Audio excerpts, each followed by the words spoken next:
Okay, I am so sorry. Welcome back to my channel.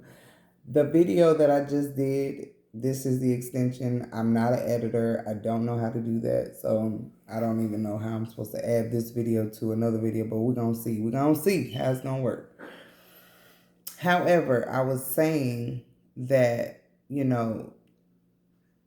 I learned the discernment through age and experience, me being wiser to see what people are the things that people are saying to me matching up with their life and who they are. Like people can say like, "Oh man, I'm healthy. I'm a fitness coach." Like it's even been me. Like I'm a vegan chef. I'm a vegan chef. I fell off while I was pregnant. So technically, I was a pescatarian. I was no longer vegan. Not saying that all of that goes into play, but if I'm going to be, speaking health and speaking shit, I need to be living it. You feel what I'm saying? And a lot of people, a bunch of people don't speak or don't live what they're speaking of. Like a lot of people, they're just not. It's like they're not capable. You know what I'm saying? Like some people aren't even capable of living what they're preaching or saying to others.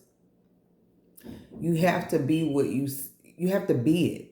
Like love, you have to be it in order to get it. You have to be what you have to have that mindset, that kingdom mindset, the mindset of abundance. You have to be that. You have to be the thing that you want. And I'm not coming for nobody when I say this, but men especially, like I really want y'all to understand something, man. When you take care of your family, that is sowing a seed. That is being in a kingdom mindset. There's a guy named Jerry Flowers that I listen to. Love his shit. It's Redefined TV. And he loves to use the Lion King for metaphor to do his metaphors, to like compare messages, things that he's trying to get across. He utilizes the Lion King. And man, it's like he makes so much sense when he says this, right? And your Nala could be anybody in your life, any woman in your life, right?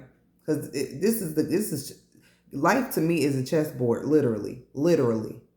You know what I'm saying? And whoever doesn't know how to play chess, I'm not the best at it. I understand the basics of chess and I can play okay, but I'm not like, top notch and shit. But the game of chess, all right, so you got Nala. She's the queen.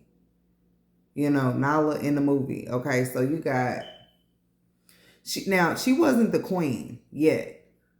You see what I'm saying? Like Nala, she didn't even know what the hell Simba was. You see what I'm saying? Simba was gone somewhere, not knowing who the fuck he is. Okay?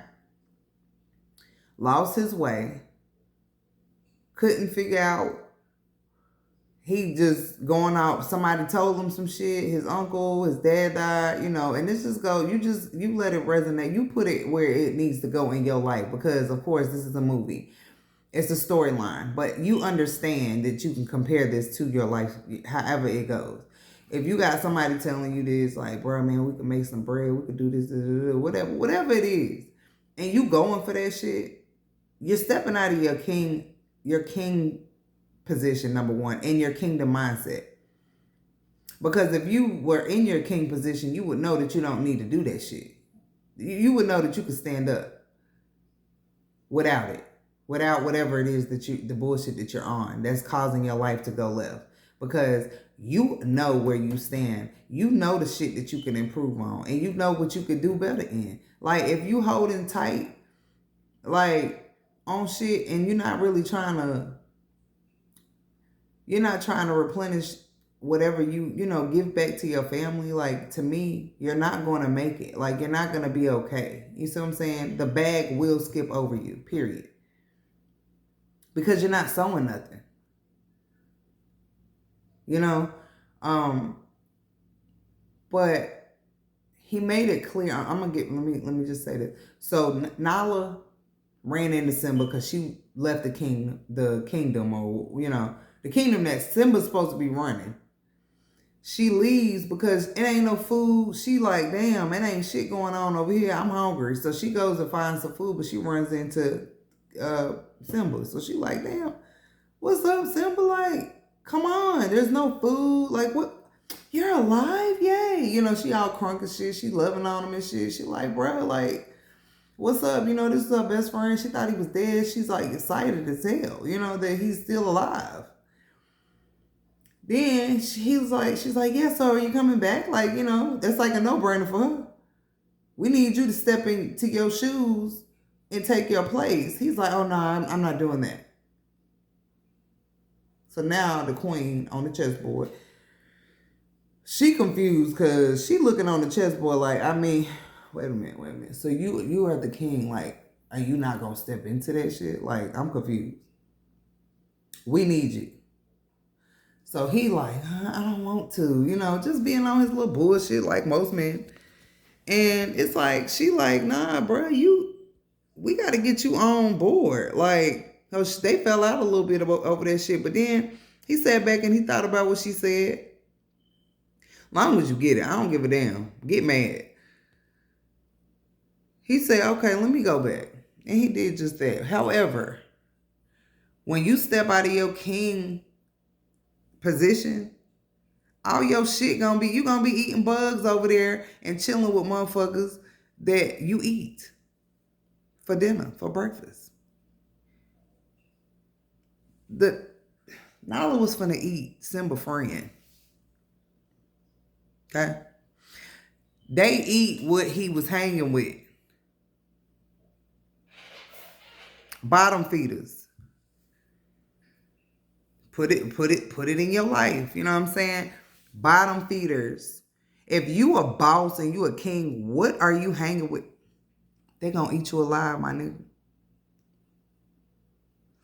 Meanwhile, back at the ranch, your family is doing the best that they can to survive. And even if you don't have kids, you got family. You got a mama.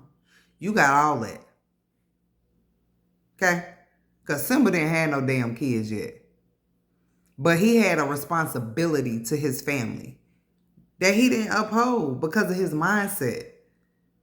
He let some shit get in his head and he let that shit take over and step him out of his king position. Took him straight out. But Nala, his queen, and she wasn't even a queen yet now. But she brought him back to his position because she knew where he was supposed to be. And she didn't care about him having no attitude. But some of y'all don't want queens. Vice versa. There's a lot of women out here that the man is like, what you doing? What you doing, girl? Like, get up. You are worth more than this. You don't need to be out here sleeping with niggas and shit, fucking all these niggas and getting drunk, snorting powder, whatever it is you do, snorting pills. You lost you stepped down from your queen. You stepped down. Now, bringing all this back to sowing your seed, Nala sowed the seed right there. And she reaped the benefits. Derek Grace. Derek Grace, he's a father, entrepreneur. He's on Instagram. Derek Grace. He has a wife. I forgot her name. But anyway, she found him. She seen the king in him. You know what I'm saying? And she didn't do nothing but build him up. But at the end of the day, he was already up. But he built her up too. You can sow seeds of anything. Love, money, anything. Anything that you want. Give it. What you require, be able to give it. What you want, be able to beat that. You know what I'm saying? Like, work hard on being better. And sowing them seeds, if you sowing a little bit, you're going to get a little bit. If you're sowing a lot, you're going to get a lot. He made it so clear to me, and it all clicked for me because I'm like, I knew it wasn't just money. I knew it wasn't me sitting in no damn church on Sunday looking at the thing go around and me putting some money in the thing. I knew it was bigger than that. I been knew that. I just didn't understand it all, and I wasn't able to connect that shit. But sowing seeds is way bigger than you just putting some shit in a pot. And your intention behind it has to be right. That's when you want to know, where's your kingdom mindset at? That's where you want to know that. And people just get so angry, like, oh, you got this and you don't do nothing. It's like, don't worry about what I got. Don't watch that. Like Drake said, don't watch what I got. Never mind what I got. Nigga, don't watch that, because I came up, that's all me. Stay true, that's all me. All me for real. Everything I learned, everything I got. And I ain't gonna lie, people have gave me a lot of things. Man, a lot of the shit that I have in my life or in my home or just things, people just give me. Like, they're like, I love her so much. Like, when people fuck with you, they fuck with you. And they fuck with you, why? Because your mindset, because of how you pour into them, how you've helped them. You might have helped them in a way. I remember I have a girlfriend that has so much bread, and I didn't have no bread like that. She said I did so much for her. Now, I used to be like, no, you do so much for me. But she's like, nah, you do so much for me without money. My brother said it all the time too. He like, man, who you are to me is priceless. My brother said this. And my brother, let me tell you something. My brother I put him on a pedestal, and he doesn't like it when I do it. But I do, because first of all, he did not have a father to raise him. And that's fine, because we all know that some parents ain't cut out for that shit. You got to accept them who they is. All right, so he didn't have somebody teaching him. So the streets kind of like brought us up and brought him up and taught him shit. So he just took what he wanted to from whatever, you know what I'm saying? But I can't say this, no matter what he was doing, whether he was in the streets or not, whether he was in prison, whatever happened. Right now, like, he's an entrepreneur and he has a successful media business. IAMU Media. You should go check him out on Instagram, Facebook, and he's on everything. IAMU Media. He has a studio downtown. You can go do your shoots. You can do your interviews there. You can rent the space. And he has all the equipment, top-notch shit. Now, anyway, shout out to him, Robert Dudley. He's no longer BD. I know a lot of you know him as BD. He is now Robert Dudley. So anyway, I put him on a pedestal because he always took care of us. Always. He would be out there buying his designer, doing whatever, drugs, smoking weed, whatever the hell he was doing. In between those times, he always made sure me, my mom, and my kids were straight. He didn't have no kids. He still don't have no kids. He always made sure his family was straight. Even when he wasn't feeling us like that. Even if he was, it don't matter where he was at. He always made sure we were straight. And when I say straight, I don't mean no little bit of straight. I mean big straight. Like riding clean straight.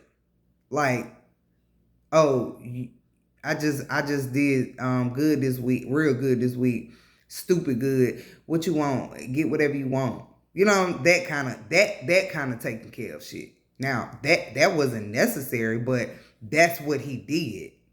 And I want to tell you something. He's always been good. Always been good. And the man made it clear to